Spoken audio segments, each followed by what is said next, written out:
ദാ ഈ കാണുന്ന ഇത്തരം ചോദ്യങ്ങൾ വേഗത്തിൽ എങ്ങനെ ആൻസർ ചെയ്യാൻ നോക്കാം. നമുക്കറിയാം ഇതെല്ലാം പരസ്പരം ആഡ് ചെയ്യുക, കൂട്ടാനാണ് പറഞ്ഞിരിക്കുന്നത്. നമുക്കറിയാം 411 4 തവണ എഴുതി കൂട്ടുക എന്ന് പറഞ്ഞാൽ ആവർത്തന സങ്കലനമാണ് ഗുണനം. ആവർത്തിച്ച് കൂട്ടുന്നതിന് പകരമുള്ള ക്രിയയാണ് ഗുണനം. അപ്പോൾ നമുക്ക് ചെയ്യേണ്ട ഇത്രയേ ഉള്ളൂ. 411 4 തവണ കൂട്ടുക എന്ന് പറഞ്ഞാൽ 411 4 തവണ കൂട്ടുന്നതിന് പകരം 4 കൊണ്ട് ഗുണിച്ചാൽ മതി. 4 തവണ എഴുതി കൂട്ടുകയാണ്, 4 കൊണ്ട് ഗുണിച്ചാൽ മതി. ഓക്കെ, 411 ഇൻറ്റു 4 എന്ന് വരും. നമുക്കറിയാം 4ന്റെ പവറായിട്ട് 1 ഉണ്ട്.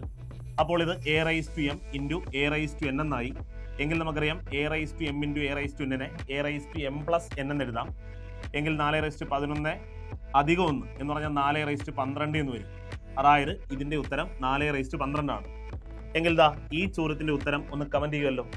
അപ്പോൾ ഇതേപോലുള്ള കൂടുതൽ ടിപ്സിനും ട്രിക്സിനും ചലഞ്ചർ ഫോളോ ചെയ്യുക.